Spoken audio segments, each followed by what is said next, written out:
Welcome to the Rural Revival Podcast. I'm your host, Dana Larson. Today we're with Todd Weber of the Earlham Echo, a weekly newspaper in Earlham, Iowa. This publication started out as a group effort involving several community members, and now Todd and his wife have taken over ownership.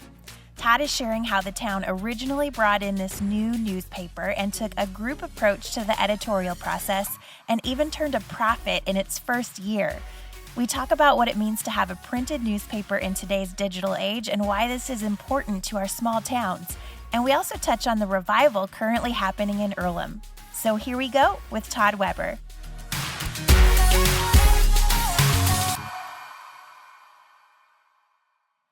Well, we're here today with Todd Weber, who is editor of the Earlham Echo in Earlham, Iowa. Todd, thanks so much for being on the podcast. Great to be here. I'm going to enjoy this, enjoy telling our story, and great to be here with you. Yeah, well, tell us a little bit about you. Are you a native of Earlham? I'm not. Maybe I am. It depends on how long you have to be somewhere to be a native, but I didn't grow up here. I've been here since like 1992, so I feel like a native, 93-ish.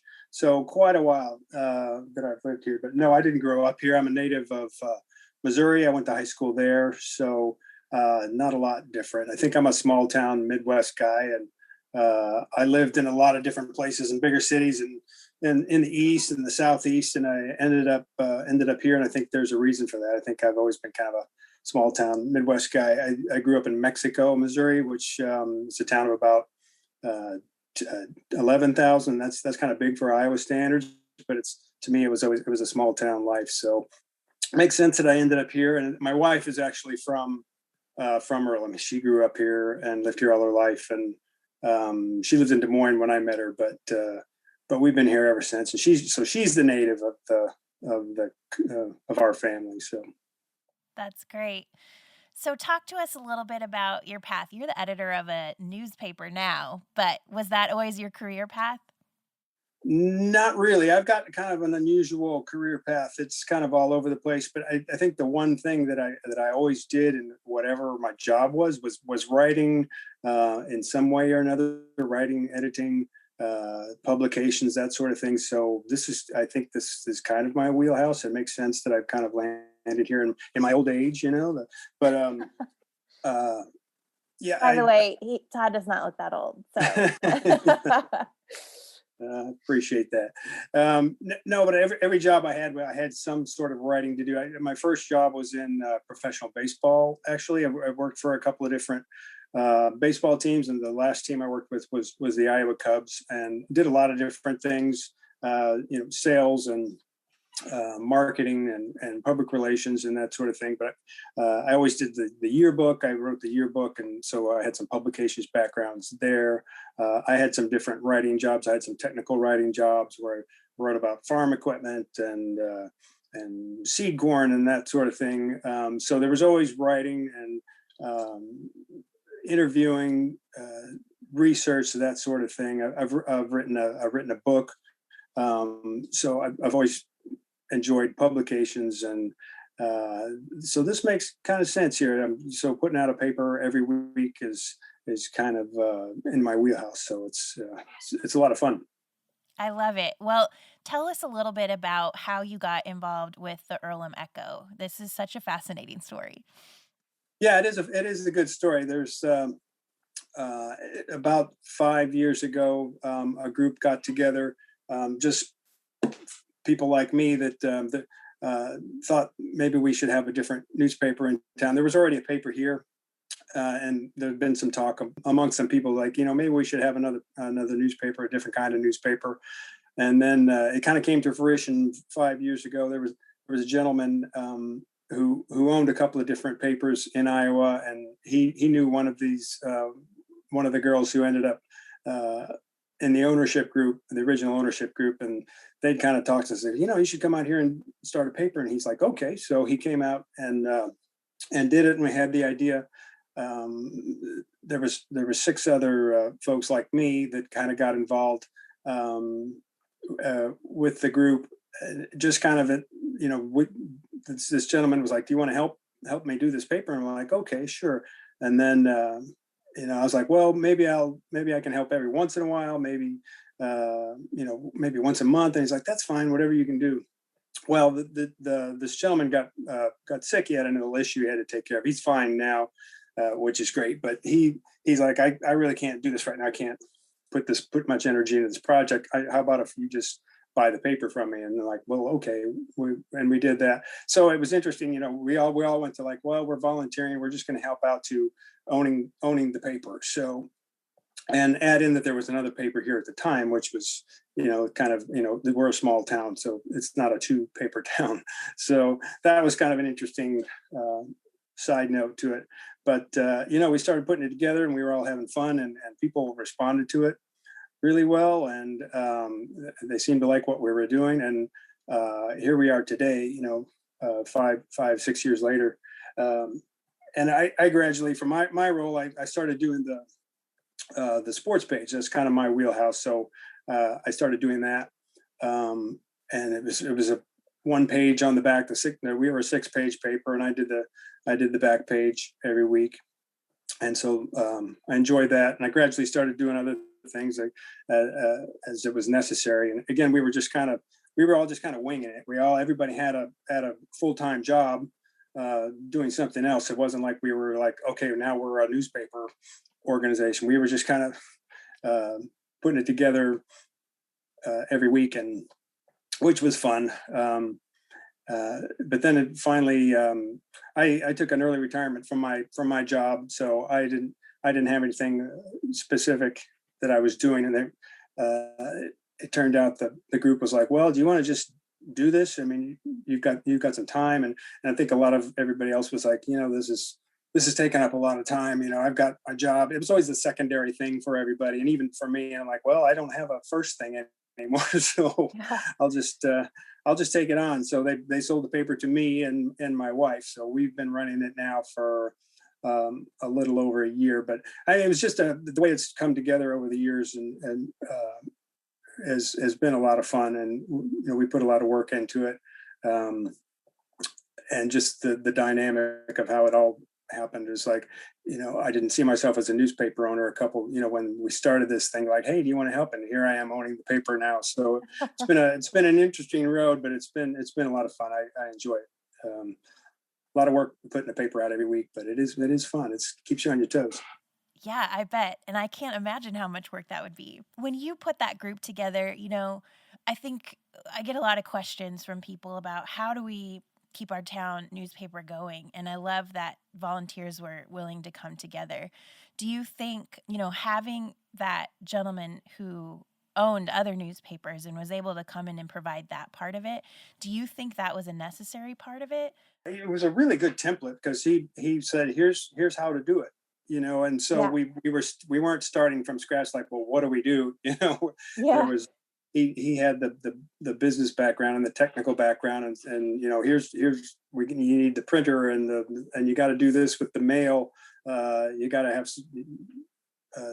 do so many things to get the right mail rate, and he knew all of that stuff. And so we were learning from him, and he was really only in there a short time, so a lot of it was, after he left, it was like, well, okay, we're kind of winging it at that point, but we learned as we went, and there weren't too many hiccups, really. It was, it was a nice framework and a nice place to start.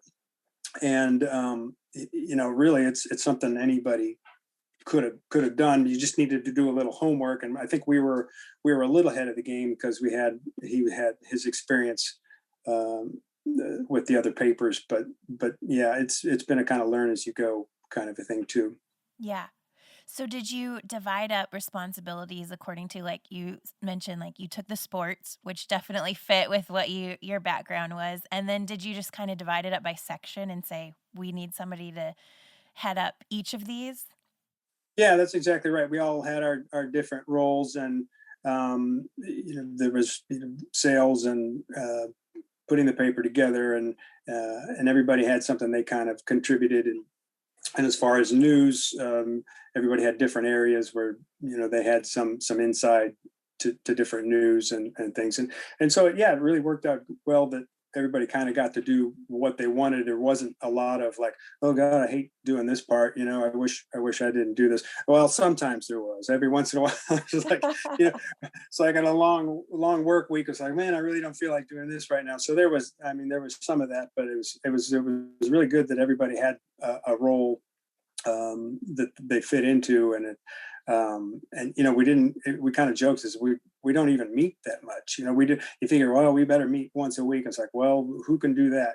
With our schedules, we had this, and everybody's got kids and going to games and that sort of thing. So we didn't even meet that much, but somehow it just like everybody had their role, and we'd all push it in this together at the end, and we had some good help. We had a contractor that eventually one of the high school girl who ended up putting the paper together, actually doing the layout, so that helped. When we hired her, and that helped out a lot.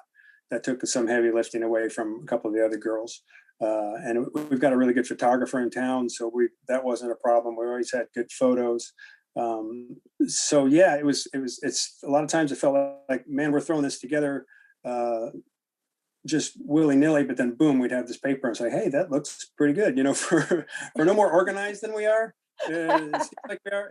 It worked out really well. So yeah, it was fun. And now that I'm doing that by myself, there's still some of that. It's like I get to, so doing it all, it's like, okay, I'm not necessarily a hard news guy. It's like, I know what the sports is. I know what that's going to be. And that's the easy part, because it's got a schedule, and you know how long the stories are going to be, and you can put these pictures here. And the other stuff's like, well, what's happening? Sometimes there's not anything happening in a smaller town. So you got to kind of wait. And there's been days where I'm like, well, you get to Thursday and Friday, and it's like, I don't know what the front page is going to look like. And then boom, something always happens. And like, oh, that worked out well. So it's an interesting business. I mean, it's not like you can plan everything out, but that's kind of the fun part of it too. Yeah. Keeps you on your toes. Definitely. What was the response from the town like? They had to have been excited about what you guys were doing. Yeah, I think that was the best part, and we owe it all to them. That sounds kind of chintzy, but I mean, it really, we owe everything to them. The response that we got back right away when we were doing it, I think we just offered something different. It was positive, and we had school news and the city news, and just trying to put a positive spin on things. And sometimes bad things happen, and you got to write about those too. But I mean, it was just, I think we had a little different outlook, and people took to it right away, and they bought it and they subscribed, and then we started to get advertisers, and I was kind of surprised that it took off so quickly, that people did really respond to it.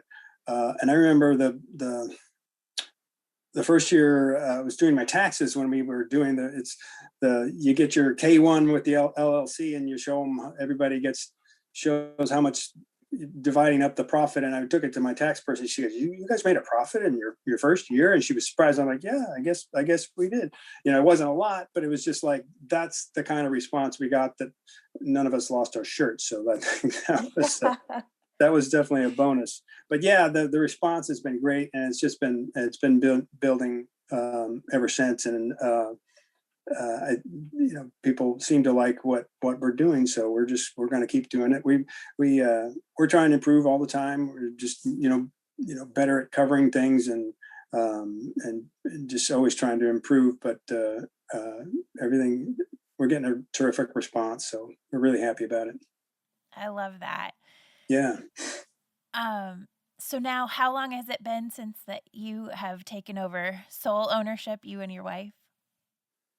It's been about a year and 2 months, maybe. It was early last year where we made it official. And then the girls, the other partners, were great in helping me out, getting acclimated, and they didn't like, okay, it's all yours and here's everything. So helped me out a lot with accounting. I'm the worst accountant in the history of accounting. I think I can barely balance my checkbook. So here I am trying to learn QuickBooks and that sort of thing. So that part was weird, and trying to get used to that. And it's and just the other duties and other, laying out the paper. I'm doing all of that now, all the 6 pages. And it was a really kind of an easy transition, because it took it was probably the middle of last year. I'm like, okay, I got it. And and I don't know, they were probably expecting to hear from me more often, like, help, So I think I did that a couple of times, but it wasn't anything too drastic. So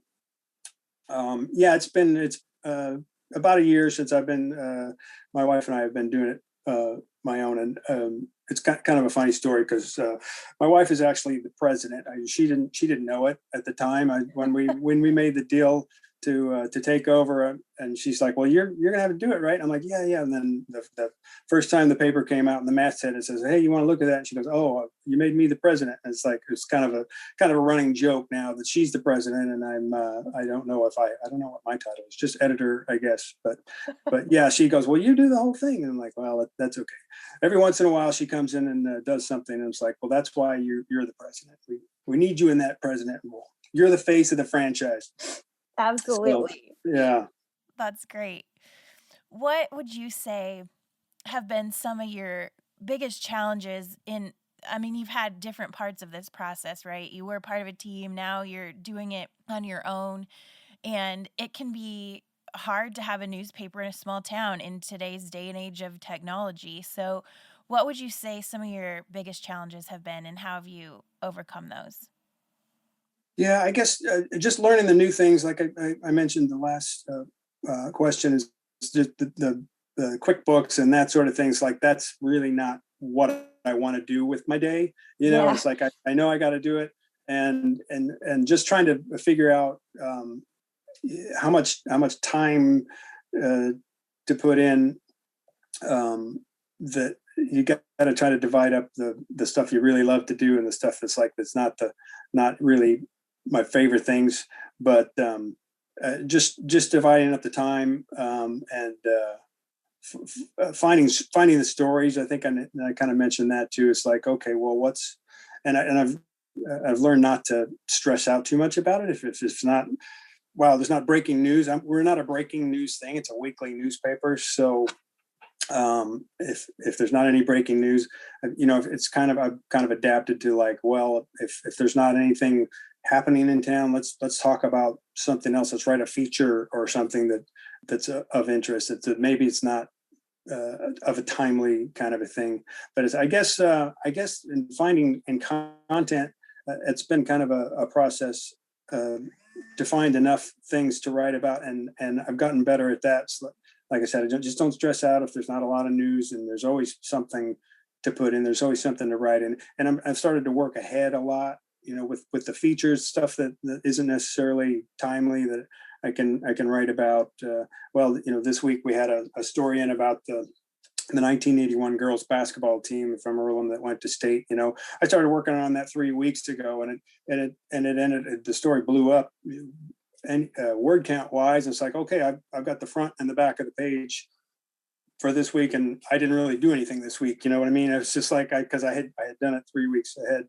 So I guess just finding the time to do everything, and making sure you hit that deadline, because that doesn't move. You always you got to hit that send button to the printer at the same time every week. So that's kind of the biggest issue every week. Definitely. What is one of your favorite stories that you've ever gotten to publish? It's really fresh in my mind, but I really enjoyed this basketball story that I told you that I wrote. And again, sports is in my wheelhouse, and I like writing features. I've really, when I started doing the sports, I'd written about sports all my life, in one way or another, but I'd never really written game stories. Like, okay, I'm going to go to this game, I'm going to see what happens, I'm going to describe it, I'm going to do an interview, and that was new to me, and I love that. That's a lot of fun. But I just writing a feature story is kind of one of my favorite things. And this was like, okay, it's historical. I love history, and digging back into the history of the team, and talk to the coach and a couple of the players, and really dug into this. And that was great fun. Just unearthing these stories that people may have forgotten, and frankly, even if you were around then, maybe you didn't even hear this story. They talked about, the coach told me, oh, there was one time we we were on a game. We went to a game, and the bus broke down. It was a big game, and okay, that's like the worst thing as a coach that could happen to your team. It's like I thought that was fun, and they're out there on the road, out there on I-80, and instead of freaking out about it, the girls all got together and started game planning, talking about the game, and I'm like, oh, that's pretty cool, so stuff like this. This particular story was full of fun stories like that, and I really enjoy it. Any kind of stuff I can do like that. I really enjoy the game stories. If it's a bigger event, I try to make again, I'm talking mostly about sports here because I think that's kind of where we built our reputation. I think that's kind of there's probably lots of people who buy it just for the sports. But that's kind of my favorite thing, and just like making a big deal about the big events, and giving the kids some interviews, and they started looking at me kind of funny when I first started doing this. They're like, "What? You're going to interview me about this game?" And now they're kind of used to it, But I like to do the big one, state wrestling, or the big district baseball game, or a big football game, just making a big state track, and just going down there and making a big deal about it. Those are always fun. That's great. Why is it important that we keep our local small town newspapers going? Yeah, I think you just need that that news source. You need that local news, and whether it's something that's going on in town, you have to, if it's something with the city council or the library or whatever, you got to have that news, and it's got to have that neighborly feel to it. And again, with the sports, I think it's important that you give these kids a platform to and make a big deal about it. That's kind of why I wanted to. When I first started doing this, I started thinking about, well, how am I going to write this? Like I said, I wasn't used to writing game stories, and like, well, how am I going to do it? So I thought back to when I was a kid and growing up in Missouri. The sports writer was very serious about it. He took everything seriously, and he interviewed us, and he wrote everything like he was the World Series or the Super Bowl. And I'm like, okay, that's how I'm going to do it. So I think it's important that in our town, that you take that approach and make it that these things are important, and you can't lose that local news. I mean, everybody's got news at their fingertips now, whether it's Twitter or Facebook or whatever, and looking at CNN or Fox News. You can get that stuff anywhere, but I think you've got to have that local coverage, and to keep a cohesive community together. It's you don't want to lose that. There's a lot of newspapers in Iowa that have gone away, and just because it's not financially viable to keep them going. Even some papers around here, and I think that's too bad. I think you've got to have that local coverage for folks. Yeah, there's just something. A newspaper goes more in depth. Social media, you can have a snippet here and a snippet there, but it doesn't encompass everything like a printed newspaper does. Yeah, and that's another thing. We're kind of rare. There's a classmate of mine who's in journalism in Kansas City, I think, and we were talking. And he says, "You're doing a printed newspaper," and it's like that was kind of really odd for him. Because I don't know that there's that many of them around that are completely printed. I mean, we haven't done anything online yet, and that's I think we're a direction we're going to go eventually, where we might offer that. But I think a printed newspaper is so cool. The older folks like it better, I think. It's like me. I could barely get on this Zoom call. So I mean, the technology for some people, it's like, they'd rather have that printed newspaper. To me, when we're selling advertising, we're kind of old fashioned, but I think that's a bonus. I'm like, okay, you've got this piece of paper here that's going to sit around for a week or 2 or 3 or however before somebody throws it out. But here's your ad that's going to be sitting in front of them for that long. So yeah, I do enjoy that we do a printed paper, and I agree. And for everyone out there, do you think there are any keys to a successful small town newspaper that you've maybe picked up along the way that might be encouraging for someone else to hear who's trying to do the same? I think just that we took a positive approach to things, and again, that when there's bad news, you got to report that too. But we put a positive spin on thing and on the community, um, and especially how that contrasts with a lot of different news outlets now. I mean, you turn on the news now, everything is so negative, and I mean, mostly that's on a national scale.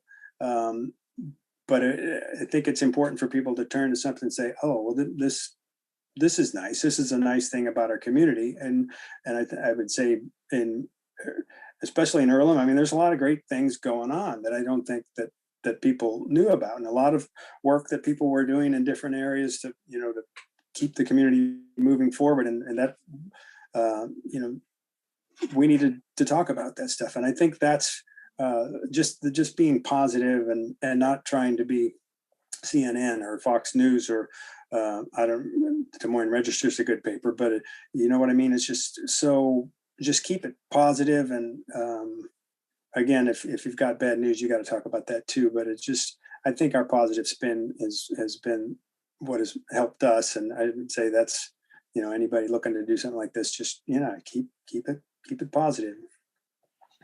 That's great. What do you love about Earlham? Earlham's a great town, and they're experiencing a revival. I mean, I've seen their Main Street really be revived in the years that I've known Earlham and been going there.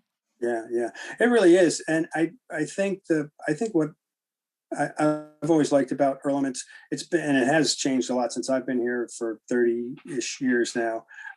It was more or less a bedroom community when I came here. It's kind of close to Des Moines, so people were leaving to go to work and that sort of thing. And it wasn't so self-contained as a lot of other towns. But I think it's a little more self-contained now. And I think and what I always enjoyed about Iowa in general is it's a small town state, and people want to live here, and I think that's what separates Earlham. Maybe if you drive through Earlham and you've never heard of it, and you're new to Iowa and you drive through here, you go, well, there's not much here. And well, I couldn't disagree with that if you just drove through it. But once you dig in, I think it's more about the people than it is the buildings, and that there's a lot of people here that really enjoy living here and enjoy each other and enjoy the community, and want to do things, do positive things, just because they can, just because it feels good to do that sort of thing. And it's not necessarily about, well, we want more business. I mean, we do, but it's not necessarily about that. It's just like, let's make this a nicer place to live. Like, we don't need to attract another 3,000 people to Earlham. It's not that sort of thing. We don't want a factory out here. I mean, maybe we'd listen to that sort of thing, but it's just how do we improve the lives of everybody here. There's just a lot of people here that want to do that, and it's a younger group that's of people, well, younger than me, in the 30s and 40s, who there's lots of folks in that age group now that are very active and trying to improve things for everybody. And we have a good school here. We haven't had to consolidate. I think that's pretty rare for a town this size. It's not consolidated. I think that's really kind of the heart of our community, that we have teachers here that could probably go somewhere else, go to a bigger town and make more money, but they like it here. A lot of them grew up here, and yeah, it's a good school. We have good people involved in the city council and the Earlham Library Board and whatever. It's just people always trying to make things better and improve the lives of everybody here, I think. Yeah. Well, you guys are doing a great job. Keep up the good Yeah. work. Yeah, there's lots, and I mentioned, businesses. There's some new businesses in town that are springing up, and the downtown looks more lively, and we've got a nonprofit building in town that's doing great work. We have a concert series here, so there's just it's a lot of things going on. Yeah. Yep. You guys are setting a great example. Yeah. Well, what's next for you and for the Earlham Echo? I I'm trying to think more when you put out a weekly paper, you're thinking about that next paper that comes out a lot. And I kind of am the only one doing it some weeks, as far as the legwork and getting the whole thing out. So sometimes it's hard to think big picture kinds of things, but we're trying to do that more now. Like I said, I'm trying to do more stuff ahead of time where I'm not spending 40 hours, 50 hours a week cranking out that next paper. I can kind of think ahead. So I think we're just trying to keep doing things better all the time. I'm the sports guy, and I think, well, we created a pretty good sports page, but I'm always trying to think of different ways to cover something, and different ways to write about things, different stories to cover. I'd have a better roadmap this year. I've actually got some. I just use a Word document, so I'm not real technical there, but I'm just like, I've got it mapped out, stories here I'm going to work on in the next 3, 4, 5 weeks, and some features, and that sort of thing. So always just trying to make it a little better. I always want to sell more ads, get more businesses involved, and that's kind of not in my area. It's not my expertise, but I'm trying to get better at that and trying to expand it. Maybe we could have a bigger paper. It's 6 pages right now. If we could get it to 8 pages, that would be great. We're working on possibly doing an online paper where people could have a choice. There's a lot of papers that do that. I think there's probably people out there. It's like, well, I'm not gonna subscribe to a paper. I'm online and all this, and I think we're probably missing some people there that would subscribe if it was online. And of course, I think it will be important for us to keep a hard copy paper.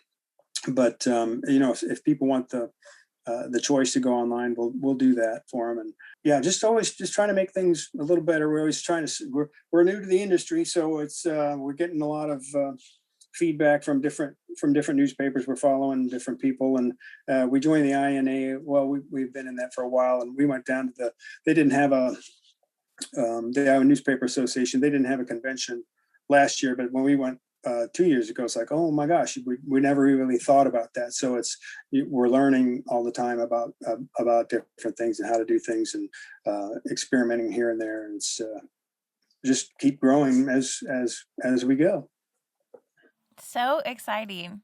It is. It really is. Congratulations. I mean, to have a profitable newspaper in that short of amount of startup time and where you've taken it from there is really impressive. And it's a great testimony to the work that you've put into it. And I'm so happy that it's been successful for you. So thank you for sharing all of this with us today. I know it's going to really inspire people in towns across rural America. And how can we follow along with what you're doing? Obviously, we can subscribe, but you have a Facebook page, right? Yeah, that would be the best way for folks. We don't have a website, but we do have the Facebook page, and you could look us up there and follow us that way. And eventually, we'd like to get the website going. But the Facebook's the best way to check us out if you're not in the community. So. Okay, perfect. Well, I will link to that in the show notes. And great. This has been great. Thank you so much for your willingness to share today. And I just love what you're doing. You bet. Appreciate it. Thanks very much for calling. It's been terrific. Well, I love seeing the success that Todd and his wife and the community members have had with the Earlham Echo. And it's so exciting to see a printed newspaper thrive in our digital world. I also love the positive approach they're taking with the news and how that's resonated so well with the community. Let's all go show the Earlham Echo some love and give them a like on their Facebook page. I also want to let you know we are almost sold out for our Five Marys and Rural Revival Mastermind Workshop happening in Pawhuska, Oklahoma, May 11th through 14th. We have just a few spots remaining, so if you're thinking about joining us, now is the time. Head to youcandoitcourse.com for all the details and to get registered. Huge thanks to Todd for being on the podcast today, and thanks to you for tuning in. Have a great day, everybody.